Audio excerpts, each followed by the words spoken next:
Hello everyone, ये है mission success strategy और मैं हूं doctor Madhu Katiyar. Previous years paper revision श्रृंखला के अंतर्गत आज हम राजनीति विज्ञान एनटीए यूजीसी नेट जून 2016 का सेकंड पेपर हल करेंगे। आइए देखते हैं इस वीडियो का पहला प्रश्न। प्लेटो के अनुसार निम्नलिखित में से कौन सा कथन सही नहीं है? तो आइए देखते हैं। विचार तत्व होते हैं, यह बिल्कुल सही है। विचार सभी चीज़ों के सार होते हैं, यह सही है। विचार चीज़ों के प्रतिबिंब होते हैं, यह गलत है। विचार सार्वभौमिक होते हैं, यह भी बिल्कुल सही है। तो विकल्प नंबर डी आपका सही है। मैकियावेली के प्रिंस को निम्नलिखित में से किसने महान और एक वास्तविक राजनीतिक प्रतिभाशाली व्यक्ति की सच्ची धारणा की संज्ञा दी थी, जिसका सर्वोच्च एवं महान उद्देश्य होता है? तो जो है हीगल ने जो है उपयुक्त संज्ञा दी थी। यहाँ पे कुछ रचनाएं हैं और उनसे संबंधित जो है लेखक हैं। आइए देखते हैं।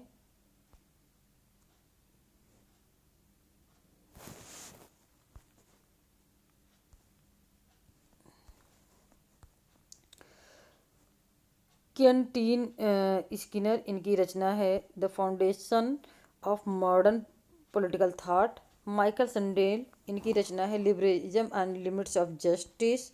और जियोनी सार्टोरी, इनकी रचना है डेमोक्रेटिक थ्योरी। और चार्ल्स टेलर, इनकी रचना है आपकी फिलॉसफी एंड ह्यूमन साइंसेस। तो विकल्प नंबर जो है ए बिल्कुल आपका सही है। निम्नलिखित में से कौन मार्क्सवाद को राजनीतिक सिद्धांत के बजाय एक विचारधारा मानता है? तो जर्मीनो जो है मार्क्सवाद को राजनीतिक सिद्धांत के बजाय एक विचारधारा मानते हैं। 1982 में प्रकाशित अपनी पुस्तक the political philosophy and open society में जर्मीनो ने मार्क्सवाद को राजनीतिक सिद्धांत के बजाय राजनीतिक विचारधारा माना है। ईसिया बर्लिन की निम्नलिखित कृतियों को उसके प्रकाशन के कालक्रम में व्यवस्थित करें, नीचे दिए गए कोड का सही प्रयोग करते हुए। आइए देखते हैं।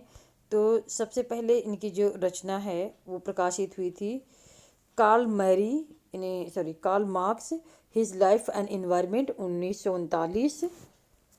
Four essay on liberty 1969। Vico and Herder, two studies in the history of, तो ये 1977 में आई थी। Concept and categories philosophical essay 1978 में ये रचना इनकी आई थी। निम्नलिखित में से किसने समाज की पारस्परिक लाभ के लिए सहयोगात्मक चेष्टा यानी वेंचर की संकल्पना की थी? तो वेंचर की जो संकल्पना की थी वो जॉन रॉल्स ने की थी। राल्स के अनुसार न्याय की शर्त पूरी करने के लिए भेद मूलक प्रक्रिया के द्वारा हीनतम स्थिति वाले व्यक्ति को अधिकतम लाभ होना चाहिए। इसी संदर्भ में राल्स ने समाज के पारस्परिक लाभ के लिए एक सहयोगात्मक चेष्टा की संकल्पना का प्रतिपादन किया था। कथन और कारण है, आइए देखते हैं। रूसो के अनुसार मनुष्य एक चिंतनशील व्यक्ति, दुराचारी पशु है, बिल्कुल सही है। समान भावनाएं जीवन को मूल्य देती, यह भी सही है। कारण कथन की सही व्याख्या है।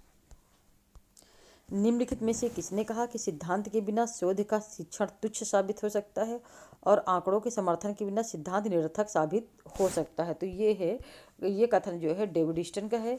डेविड ईस्टन ने अपनी चर्चित कृति a system of analysis of political life 1965 में कहा था, सिद्धांत के बिना शोध का शिक्षण तुच्छ साबित हो सकता है और आंकड़ों के समर्थन के बिना सिद्धांत निरर्थक साबित हो सकता है। राजनीतिक अभिजन वर्ग में निम्नलिखित में से कौन होते हैं? तो जो राजनीतिक अभिजन होता है उसका आशय होता है सत्तासीन व्यक्ति होता है व्यक्ति के समूहों से। तो ये अल्पतंत्र और कुलीन तंत्र होते हैं। कथन और कारण, फुकुयामा के अनुसार उदार लोकतंत्र मानव जाति के वैचारिक विकास के अंतिम बिंदु की रचना कर सकता है। कथन बिल्कुल सही है। और कारण क्या है? समाज के पूर्व रूप गंभीर त्रुटियों और अतार्किकताओं के चित्रित किए जाते थे, जिन्होंने उनके अंतिम रूप से पतन का मार्ग प्रशस्त किया। कारण जो है कथन की सही व्याख्या भी कर रहा है। फ्रांसिस जो फुकुयामा है उन्होंने अपना जो है एंड ऑफ हिस्ट्री का जो विचार दिया था, तो इन्होंने अपनी कृति end of history and the last man के अनुसार उदार लोकतंत्र मानव जाति के वैचारिक विकास के अंतिम बिंदु की रचना कर सकता है, क्योंकि सरकार के पूर्व रूप गंभीर त्रुटियों और अतार्किकताओं से चित्रित किए जाते थे, जिन्होंने उनके अंतिम रूप से पतन का मार्ग प्रशस्त किया। और ये जो बात उन्होंने कही थी मुख्यतः जो है सोवियत संघ के विघटन के विशेष परिप्रेक्ष्य में कही थी। तुलनात्मक राजनीति के विकास के प्रारंभिक चरणों में निम्नलिखित में से कौन संबंधित था? तो आर्थर बेंटली जो है कंपैरेटिव पॉलिटिक्स के प्रारंभिक चरणों से संबंधित था। आर्थर बेंटली ने the process of government A study of social pressures जो 1896-1908 में तुलनात्मक राजनीति के विकास के प्रारंभिक चरणों से संबद्ध हैं। तुलनात्मक राजनीति की कौन सी शाखा औपचारिक एवं अनौपचारिक तंत्र मैकेनिज्म की जांच का प्रयास करती है जिसके द्वारा अभिवृत्ति यानी एटीट्यूड्स को मन में बिठाया जाता है? तो ये है राजनीतिक समाजीकरण। राजनीतिक समाजीकरण क्या? राजनीतिक मूल्यों का पीढ़ी दर पीढ़ी हस्तांतरण राजनीतिक समाजीकरण कहलाता है जिसके द्वारा अभिवृत्तियों को मन में स्थापित किया जाता है। निम्नलिखित में से किसने तर्क दिया है कि राजनीतिक विकास प्रशासनिक और विधिक विकास है? नीचे दिए गए सही कोट में से उत्तर का चयन कीजिए। तो आर आर रेस्ट्रो और मैक्स वेबर जो है राजनीतिक विकास प्रशासनिक और विधिक विकास से संबंधित हैं। आर रेस्ट्रो तो मैक्स वेबर ने तर्क दिया कि राजनीतिक विकास प्रशासनिक और विधिक विकास। वेबर ने अपनी प्रसिद्ध कृति the theory of social and economic organisation 1927 में इसका वर्णन किया है। निम्नलिखित में से कौन संसदीय सरकार में प्रथम प्रधानमंत्री बना था? तो प्रथम प्रधानमंत्री रॉबर्ट वॉलपोल बने थे।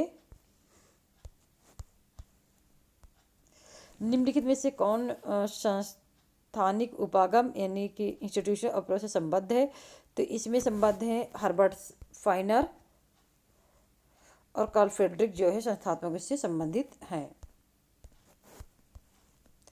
निम्नलिखित क्रांति को घटित होने के क्रम में व्यवस्थित कीजिए। तो आइए देखते हैं। तो सबसे पहले प्यूटिरियन की जो क्रांति थी 1640 से 1660, बोल्शेविक क्रांति अक्टूबर 1917, चीन की क्रांति 1949, क्यूबेक क्रांति 1953 से 1959।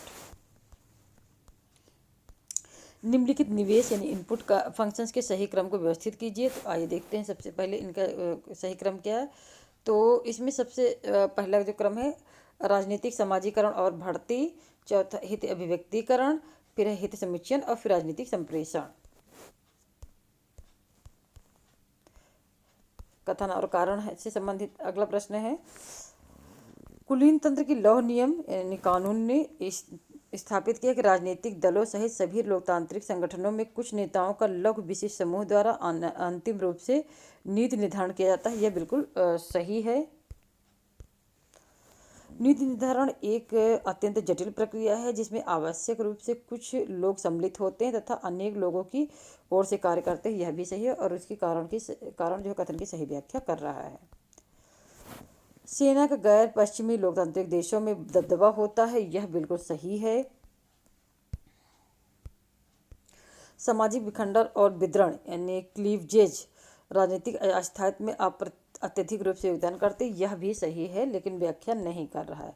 साइबरनेटिक्स का तात्पर्य होता है नियंत्रण और संप्रेषण का विज्ञान।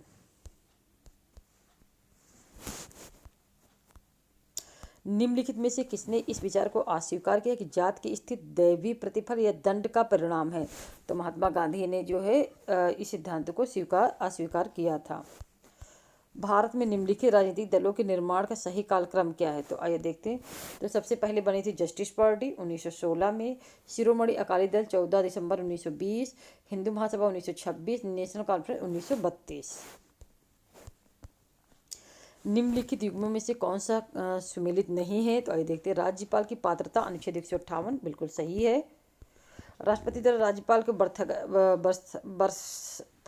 बर्खास्तगी अनुच्छेद 156(2) ये गलत है। राज्यपाल द्वारा विधान परिषद के सदस्यों को मनोनयन अनुच्छेद 171(5) सही है। राज्यपाल का वित्त विधेयक की अनुशंसा पर अधिकार जो है 207 ये भी सही है। तो लेकिन ये गलत है क्योंकि भारतीय संविधान के अनुच्छेद 156(2) के अनुसार राज्यपाल राष्ट्रपति को संबोधित अपने हस्ताक्षर सहित लेख द्वारा अपना त्याग कर सकेगा। संशोधन के किसी प्रस्ताव को प्रारंभ करने का एकमात्र तरीका संघीय संसद किसी एक सदन विधेयक की प्रस्तुत करना है। तो ये सही है कि जो है किसी भी उसमें प्रस्तुत किया जा सकता है।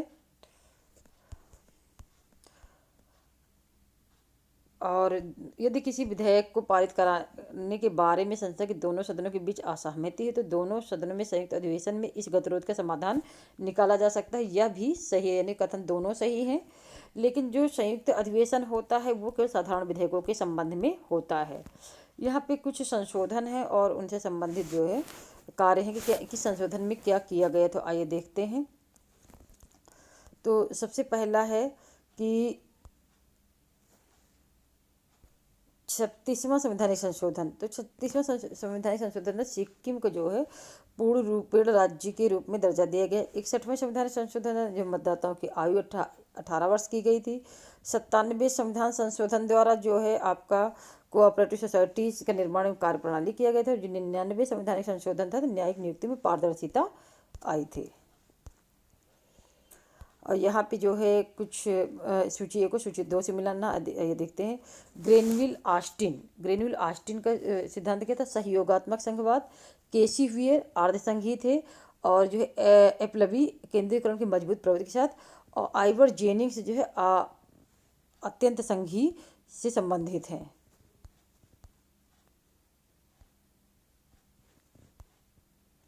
भारत सरकार अधिनियम 1958 का संबंध किससे? भारत का राज्य सचिव का पूर्ण शाही नियंत्रण। भारत परिषद अधिनियम 1961 पहली बार गवर्नर जनरल की कर्मचारी परिषद में गैर सरकारी सदस्यों को शामिल करना। भारतीय परिषद अधिनियम 1909 मुस्लिम समुदाय का अलग प्रतिनिधित्व। भारत सरकार अधिनियम 1919 पहली बार द्विसदनात्मक विधानमंडल को अपनाना। बंदी प्रत्यक्षीकरण के बारे में कौन सा कथन सही? तो बंदी प्रत्यक्षीकरण यह न केवल निजी व्यक्तियों बल्कि कार्यपालिका के स्वेच्छाचारी कार्यों के खिलाफ जनता की सुरक्षा के लिए एक शक्तिशाली उपाय है। यह कथन बिल्कुल सही है।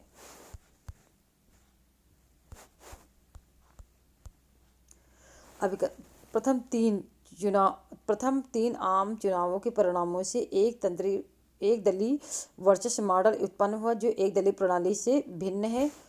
बिल्कुल सही है।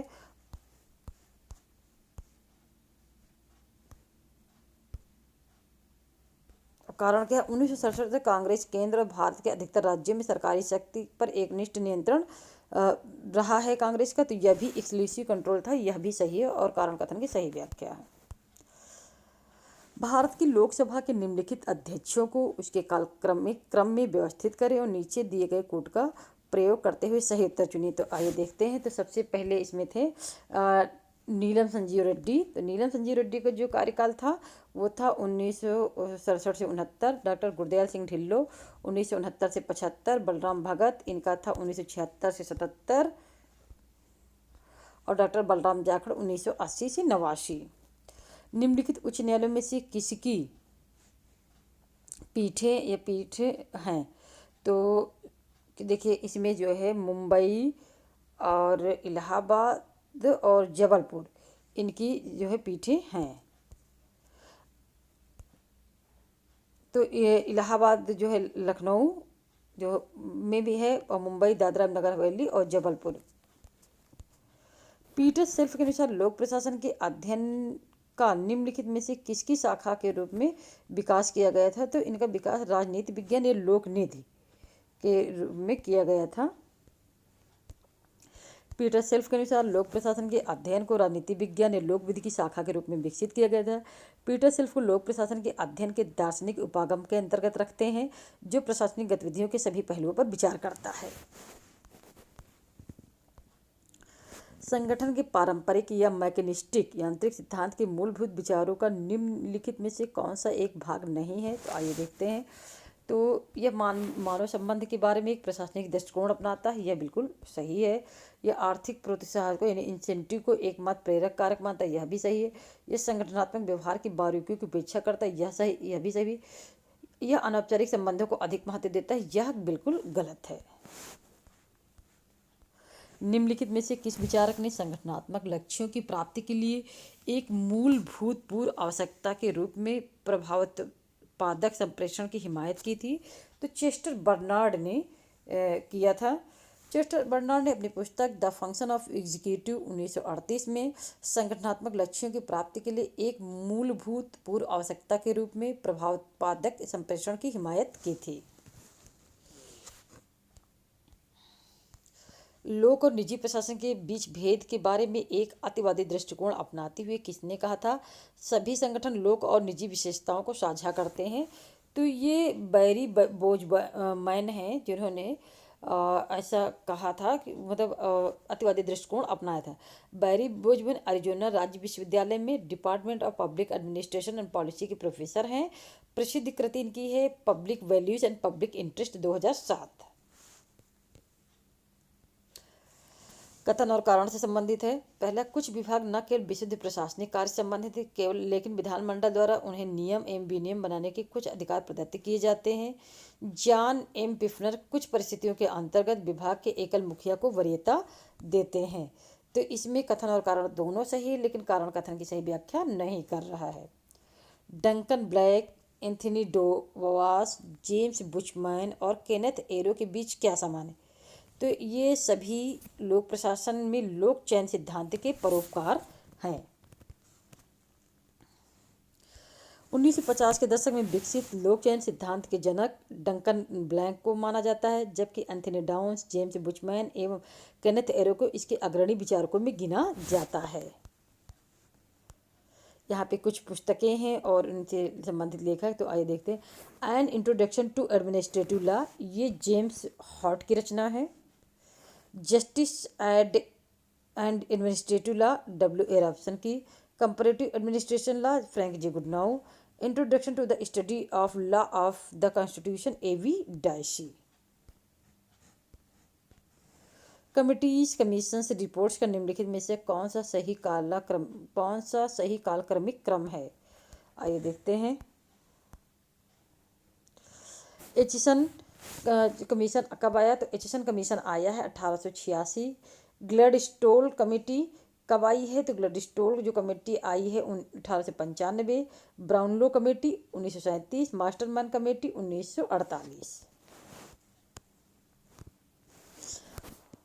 OECD ने आर्थिक सहायता की प्राप्ति के लिए शर्तों को निर्धारित करते हुए शासन यानी गवर्नेंस के किन भागों की पहचान नहीं की थी? तो आइए देखिए, organisation for economic operation and development जो 1961 में स्थापित हुआ था, और यह एक अंतर सरकारी संगठन है, भारत इसका सदस्य नहीं है। उन्होंने किन इसकी पहचान की थी? भागीदारी आधारित विकास ये है, मानवाधिकार ये भी है, लोकतंत्रीकरण ये भी है, कड़ा अंकेक्षण इसमें संबंधित नहीं है। निम्नलिखित में से किसने घोषणा की थी कि राज्य वैश्वीकरण की उच्च शक्ति के समक्ष पीछे हट रहा है? तो ऐसी जो घोषणा सुसन स्ट्रेंच ने की थी। सुसन स्ट्रेंच क्या है? सुसन स्ट्रेंच 1923 से 1998 ने 1988 में प्रकाशित अपनी पुस्तक में बताया कि राज्य वैश्वीकरण की उच्च शक्ति के समक्ष पीछे हट रहा। उन्होंने 4 प्रमुख चैनलों सुरक्षा, उत्पादन, वित्त, ज्ञान को शक्ति के रूप में केंद्रित किया था। यथार्थवाद के हमारी बौद्धिक उपकरण मंजूषा ने टूल बॉक्स में एकल सर्वाधिक उपयोगी उपकरण बने रहने की संभावना है, यह तर्क किसने दिया था? तो ये कथन जो है स्टीफन वॉल्ट का है। Stephen Walt 1955, US and American professor of IR and Harvard at Harvard university. तो स्टीफन वॉल्ट कौन है? जो हार्वर्ड यूनिवर्सिटी है वहाँ पे जो है ये अमेरिकन प्रोफेसर हैं इंटरनेशनल रिलेशंस के। निम्नलिखित में से कौन शक्ति संतुलन प्रणाली के मूलभूत नियम नहीं है जो उन स्टेट एक्टर्स में से प्रत्येक को स्पष्ट करते हैं जो संतुलन करने की प्रक्रिया में संलिप्त हैं? तो आइए देखते हैं कि ये अन्य राज्यों के संभावित शत्रुओं के रूप में देखता है। ये मूलभूत नियम नहीं है। जबकि कोई भी एक्टर या गठबंधन जो वर्चस्व ग्रहण करने का प्रयास करे उसे बाधित किया जाना चाहिए, सही है। राज्य क्षेत्र के अर्जन अपनी जनसंख्या में वृद्धि और आर्थिक रूप से विकास कर अपनी क्षमताएं बढ़ाना चाहते हैं, यह भी सही है। लड़ाई की तुलना में वार्ता के जरिए समाधान ढूंढना बेहतर, यह भी सही है। तो विकल्प नंबर डी हमारा आंसर होगा।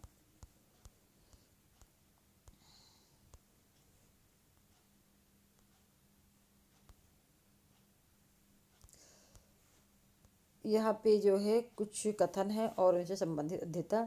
मैकलिन और मैकमिलन, इनका जो कथन है वो है, शक्ति वह सक्षमता है जो व्यक्तियों से वह कार्य करवाती है जिसको अन्यथा नहीं किया जाता। और मार्गेन अन्य व्यक्तियों के मस्तिष्कों और कार्यों पर व्यक्ति के नियंत्रण को शक्ति के रूप में परिभाषित किया है। जॉर्ज शाजनबर्गर ने इसे अनुपालन न होने के मामले में प्रभावोत्पादक प्रतिबंध पर निर्भर कर रहे अन्य देशों पर अपनी इच्छा थोपने की क्षमता की शक्ति के रूप में परिभाषित किया है। वॉन डाइक ने राज्य की पूर्ण शक्ति इतनी महत्वपूर्ण नहीं है जितनी कि अन्य राज्यों की तुलना में उसकी शक्ति की स्थिति गिनी जाती है। तो विकल्प नंबर ए आपका सही है। संयुक्त राष्ट्र के चार्टर के अनुच्छेद 25 के अनुसार क्या है, तो इसके अंतर्गत है संयुक्त राष्ट्र के सभी सदस्य सुरक्षा परिषद के निर्णयों को अंगीकार करने और उन्हें लागू करने पर सहमत होते हैं।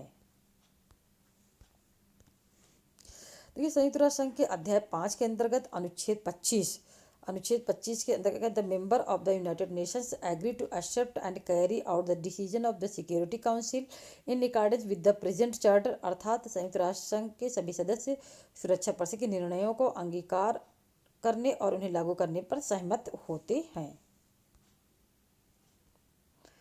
आइए देखते हैं अगला क्वेश्चन। भारतीय संविधान में पूर्ण रूपेण या आंशिक रूप से निम्नलिखित में से किसे शामिल नहीं किया गया, तो द टोक्यो कन्वेंशन एक्ट 1975 इसे शामिल किया गया है। The anti apartheid United Nations convention act 1981 भी इसे, द जेनेवा एक्ट 1960 ये भी सम्मिलित किया। The Rome statute of the international Criminal Court ये सम्मिलित नहीं किया गया है। भारतीय कानून में पूर्ण रूप या आंशिक रूप से the Rome institute of the international criminal code को शामिल नहीं किया। ध्यातव्य कि यह एक संधि है जो 17 जुलाई 1998 को अस्तित्व में आई थी और 11 अप्रैल 2002 से लागू हुई थी। यह संधि 4 प्रमुख अपराधों genocide act committed with intent to destroy in whole और in part and as national ethnical, racial और रिलीजियस ग्रुप, मानवता के विरुद्ध अपराध, युद्ध अपराध एवं criminal of aggression, invasion, military occupation, annexation by the use of force, bombardment and मिसलिस्ट्रेसी ब्लॉकेड ऑफ पार्ट से निपटने के लिए संपन्न हुई है। अंतर्राष्ट्रीय आपराधिक न्यायालय के बारे में निम्नलिखित में से कौन सा कथन सही नहीं है, आइए देखते हैं। देखिए अंतर्राष्ट्रीय आपराधिक न्यायालय आईसीसी 17 जुलाई 1988 को संयुक्त राष्ट्र के मंच पर 120 राज्यों के समर्थन एवं 7 राज्यों के विरोध के बाद अंगीकृत किया गया था। विरोध करने वाले राज्य कौन थे? चीन, Iraq, Israel, Libya, Qatar, US और यमन, इन्होंने जो है इसका विरोध किया था। तो आइए देखते हैं इसमें कौन सम्मिलित नहीं है। अंतर्राष्ट्रीय आपराधिक न्यायालय संयुक्त राष्ट्र के सम्मेलन में 18 जुलाई 1998 को अंतर्राष्ट्रीय आपराधिक न्यायालय की संविधि को स्वीकार किया गया था। ये गलत है क्योंकि इसको जो है 18 नहीं बल्कि 17 जुलाई को जो है इसको स्वीकार किया गया था। अंतर्राष्ट्रीय आपराधिक न्यायालय संयुक्त राष्ट्र का एक अंग नहीं लेकिन यह एक स्वतंत्र संगठन है, यह बिल्कुल सही है। इसकी संविधि 1 जुलाई 2002 से लागू हुई थी, यह भी सही है। अंतर्राष्ट्रीय आपराधिक न्यायालय के 4 अंग है, presidency, judicial division, office of the prosecutor और रजिस्ट्री, यह भी सही है। संयुक्त राष्ट्र की महासभा ने निम्नलिखित में से किस वर्ष में विकलांग व्यक्तियों के अधिकारों पर कन्वेंशन अंगीकृत किया था? तो जो है ये अंगीकृत किया गया 13 दिसंबर 2008 को, 13 दिसंबर 2008 को अंगीकृत किया था। संयुक्त राष्ट्र की महासभा ने 13 दिसंबर 2006 को अंगीकृत किया गया था। 2006 को विकलांग व्यक्तियों के अधिकारों पर कन्वेंशन अंगीकृत किया जिसमें विकलांग व्यक्तियों के सम्मान एवं गरिमापूर्ण जीवन की सुनिश्चितता पर बल देते हुए वंचनाओं के विभिन्न स्वरूपों पर विस्तृत चर्चा एवं नीति निर्माण संपन्न हुआ। इस कन्वेंशन को संयुक्त राष्ट्र के अंतर्राष्ट्रीय मानवाधिकार संधि भी कहा जाता है। सूची ए को सूची 2 से मिलाना है, तो आइए देखते हैं। पहली सूची, प्रथम समिति क्या है? निशस्त्रीकरण और अंतर्राष्ट्रीय सुरक्षा। द्वितीय समिति क्या है? आर्थिक एवं वित्तीय। तृतीय समिति क्या है? सामाजिक, मानवीय एवं सांस्कृतिक। चतुर्थ है विशिष्ट राजनीतिक एवं विपनिवेशीकरण। और इस वीडियो का अंतिम प्रश्न आइए देखते हैं। शीत युद्ध की समाप्ति अंतर्राष्ट्रीय संबंधों में वैचारिक राजनीति में परिवर्तन का सूचक है, यह बिल्कुल सही है। कारण क्या? धार्मिक कट्टरता व सुरक्षा के प्रति एक गहरा खतरा पैदा कर रहा है, यह भी सही, लेकिन कारण कथन की सही व्याख्या नहीं कर रहा है। तो इसी के साथ ही वीडियो समाप्त हुआ और इसके अंतर्गत हमने 50 प्रश्नों को हल किया। साथ ही हमारा वीडियो कैसा लगा हमें ज़रूर बताइए और वीडियो को लाइक कीजिए और कमेंट कीजिए, शेयर कीजिए और हमारे चैनल को सब्सक्राइब कीजिए। धन्यवाद।